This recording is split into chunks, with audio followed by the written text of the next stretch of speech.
Mr. Miracle #2, Tom King writing, Mitch Gerards Oh, on art. I love this issue. Just I'll say that off the bat. I don't think it was quite as good as the first issue, but I still loved it. I Um, liked how fast this one moved. This felt like the last one had a lot of pensive moments mm, where you're kind of like, what's going on? This was just like, no, this is Mr. Miracle getting stuff done. You yeah, know? I said this about the first one, but I think the atmosphere, the foreboding tone that is throughout this and the art is stunning. Like, I think it's amazing the way he shifts styles depending on the scene. yeah. Some of my favourite stuff is when we get to Granny Goodness later in the issue. You know, especially when she's lit with like one candle or whatever it is. Like, it's just that one bit of amber that's lighting her in the dark. So, when you guys read this, did you read her voice as Ed Asner, like from the cartoon? I don't think so. No. Okay, I didn't either. I just did it. It actually sounded like Ma Fratelli from the Goonies, but I just always remember on one of the Justice get League that. cartoons, Uh, it was Ed Asner. now as- you've said it, and I'm looking back at it, I can read it as that, but it Yeah. wasn't what I first jumped to. No. Okay, I think I was getting like a Kathy Bates voice. that off works of her. too. I don't know. Yeah, I can see that. But so we start in.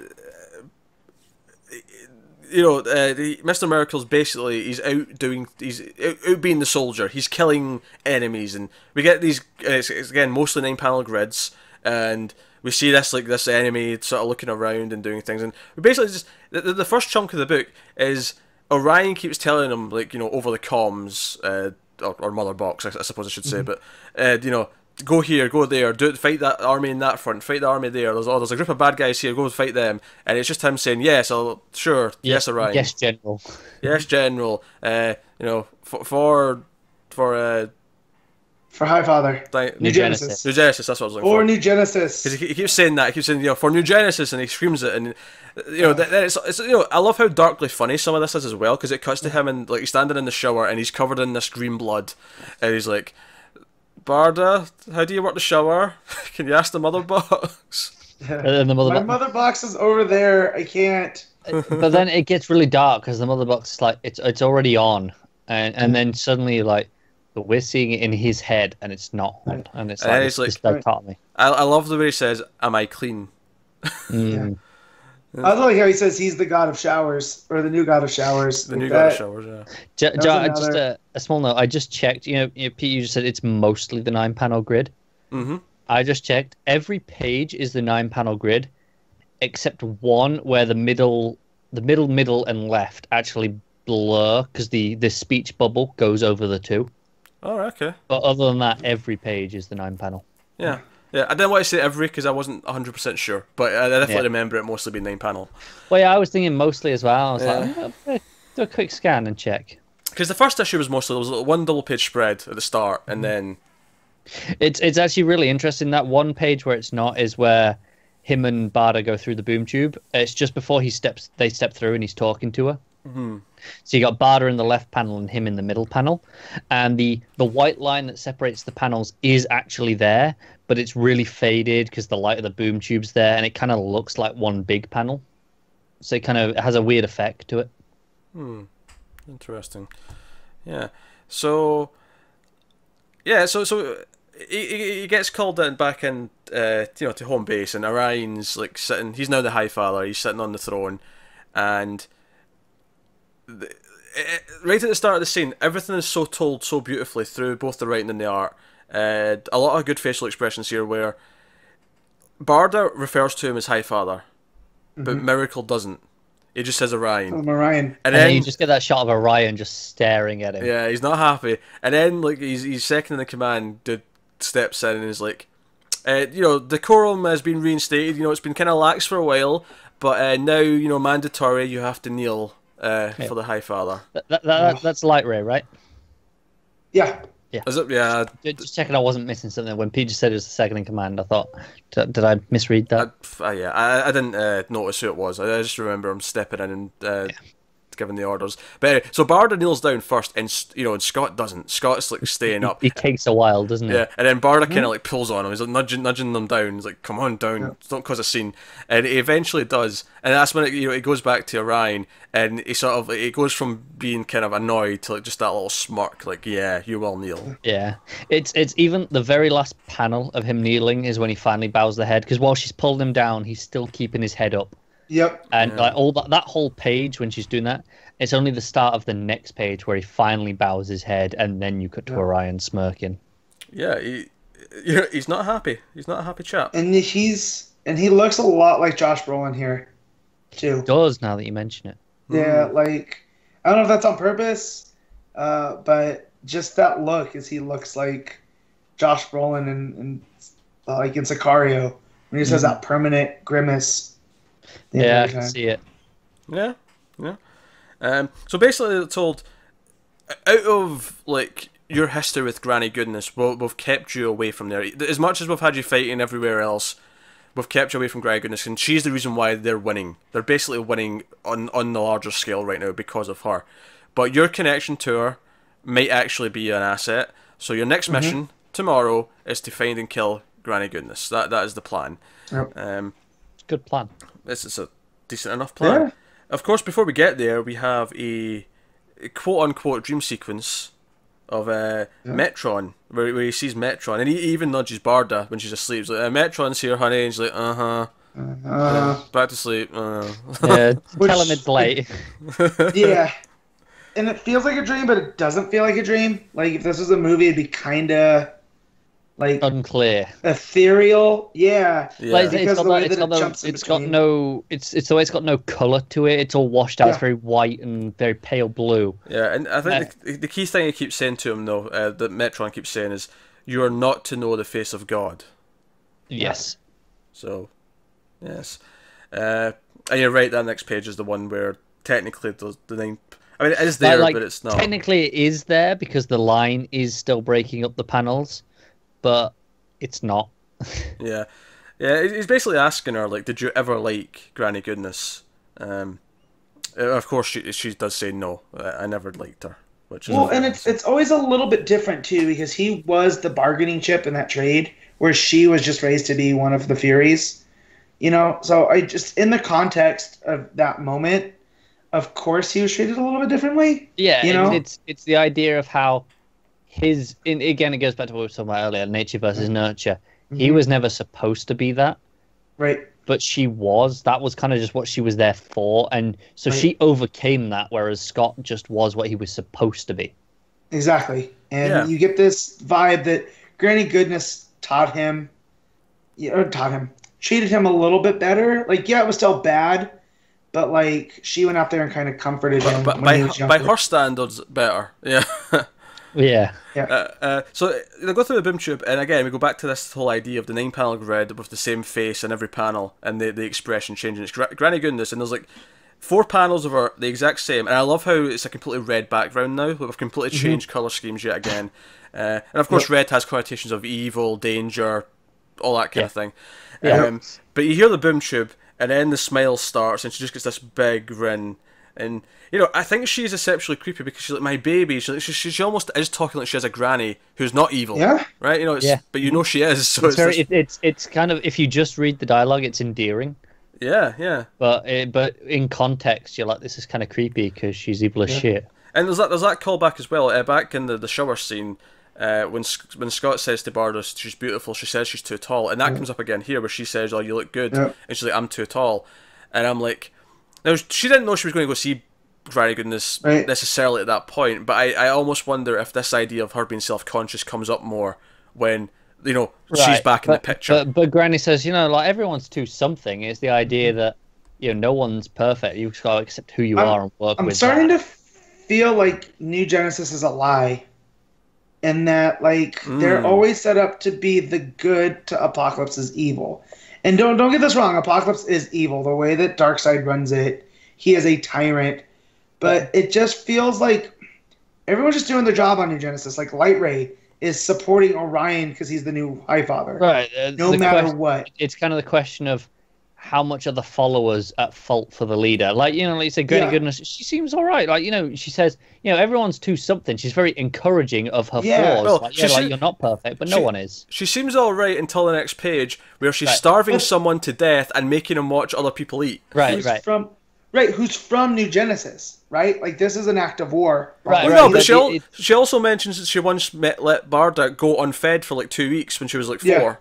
Yeah, but it's the idea of how much is this because she enjoys it, and how much is this because of Darkseid's kind of trickle down from the top. Yeah, and it's the same on New Genesis with like you were saying with Orion. Like he has this influence, and Light Ray's kind of just going along with it, but he doesn't necessarily like how much does Light Ray actually believe this? How much does he want to do this, and how much is that what he's told to do? And that's where Scott comes in, being the son of both worlds, right? Because in the history of New Genesis and Apocalypse, they started as the same planet.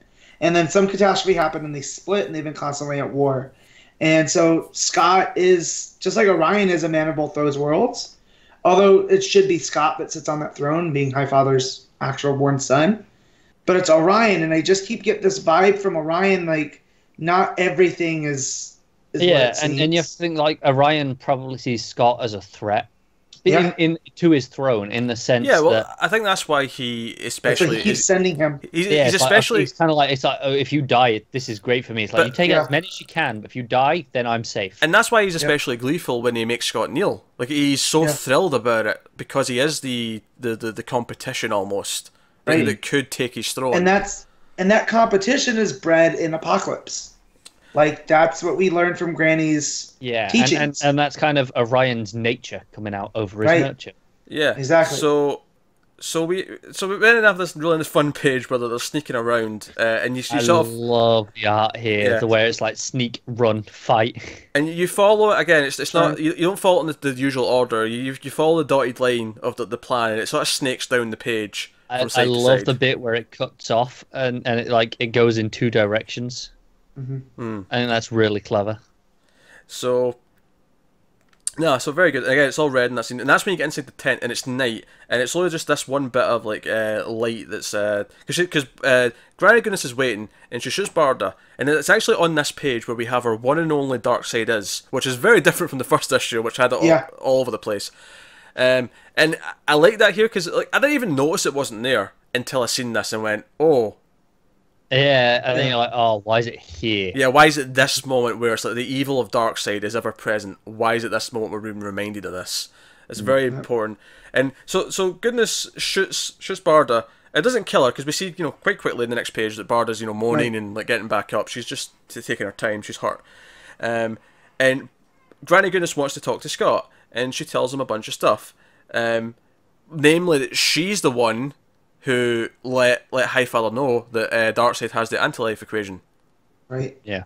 Which is a big thing. Like, what? Her? Seriously? I've always thought she's the epitome of all evil. Right. And, here she is doing this. And basically, she puts the doubt in his head, mainly about Orion, and that, he sent them there to be killed by Granny Goodness. Which is plausible, like, because, going back to what I was saying, how Scott is the threat to his throne. Yep. That's plausible, like, get rid of the competition. Yeah, but she even kind of implicates Barda as well, like, how much is she trustworthy? Right. And it's like, and I don't think she is, like, I think ultimately that maybe there'll be suspicion, but I think Barda is genuine, because she also broke away with Scott. It's not like she... Yeah. Like, so I think... That's it. I'm not so convinced about Orion. Orion could go either way. Oh, no, I'm fully in that. I feel like Darkseid has infected Orion after all these years at war, and that's because we never saw Highfather die. We just heard about his death. No. You think, so you think Orion had something to do with that? I'm thinking he does. I buy that. Like I said, with Orion, because I buy either way that they go with it. Right. Because so far what we know from Granny Goodness is she's speaking the truth here, because we get corroboration from Barda and Scott on the times like they were going up. Like Pete brought up the time that she let Barda starve when she was 4 years old. So we know that, for the story purposes, is true. So then when she tells Scott here that Orion, said that they're intending to break the peace, this was one of Orion's plans, I'll just take out both threats at the same time. Yeah, because You know? it's worth mentioning because she emphasizes here the prophecy, Scott. It's the prophecy that compels them. Darkseid can only die at the hands of his son, and it's like, well, which one counts? Right? Yeah, and it goes Exactly. again. It goes back to that nature and nurture. Yeah. Yep. And I love these pages. I love the again the glow of the single candle in this dark place. So obviously Barda gets back up and beats Granny Goodness, presumably to death or close to. Yeah. I love the art of that. You know, where it just goes to the silhouette, and you have Barda just in the white, and like you can see the blood splatter, and it's just gorgeous. Yeah. So they leave. Obviously, this seed of doubt has been planted. You know, that's the idea that we keep speculating that things aren't quite what they seem, because it's felt that way since the start of this book. Yep. And now this seed of doubt's in Miracle's head. Like, how does he deal with this? But it's also worth mentioning here. So, on this page, as they go back home, we get this third person narration come in, which is interesting. You know, like it talks about the paranoid pill. So obviously, you know, if he's got this seed of doubt, does the paranoia take over? Like, you know, certainly I think that's what it's getting at. But I thought it was interesting. You know, when it gets to that panel on the page before the last one, it says, "Hold it, dear reader, we're not done with you yet." Like, okay, that's different from anything else we've had so far. It was really interesting how it took the time out to talk to us. It kind of broke up the flow, because up till then we'd been in Scott's head, and everything had been kind of hit from his broken perspective. So obviously it was unreliable. But here it was like, no, there's someone else telling this story. This is an other entity is addressing us, and like you say, you know, addressing the paranoia. It kind of makes it clear in case you didn't know. It's like, okay, no, this is what's going on. Yeah, I'm really excited about where this is going to go, because we've got 12 issues, so I really like. There's a lot that could happen in another 10 of these. Yeah, this is 2. So you know, and but I'm loving it. And also, so the last time it kind of broke the fourth wall with Glorious Godfrey on that. It looked like it was a VHS, you know, recording, and he had talked right to the camera. So I'm wondering if that's part of this too. It could be a running theme. Yeah, like the idea of Godfrey was not necessarily the character, but you know, something speaking through him. Do you think that this entity at the end that speaks to us was the same as what was Godfrey's dialogue? Yeah, maybe. So we got about the face of God, right? I feel like we're going to see the source by the end of this. I do think it's interesting that the face of God, and obviously it was Godfrey, was the one that addressed us. And it's like the idea that Scott should be aware for the meta sort of things. Yeah, yeah, it's interesting, and also it is worth mentioning here actually that this is in continuity, but I'm wondering if it's set a little bit down the line, because obviously they've just reminded us that Darkseid Baby's a thing. Yeah, when we get to Hal and Pals. Yeah, that's definitely a different point in time to this, because that's obviously we already knew that was playing with New Gods. Yeah. All right, fair enough. So yeah, we'll move on, but I am loving it. I'm loving just the atmosphere.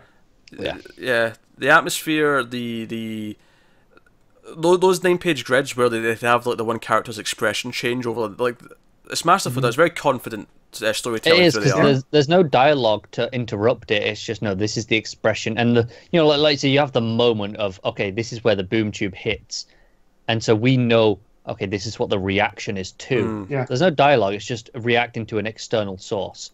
Exactly. This is great stuff. It's, perhaps unsurprisingly, but it's become one of the highlights, I think, the slate right now.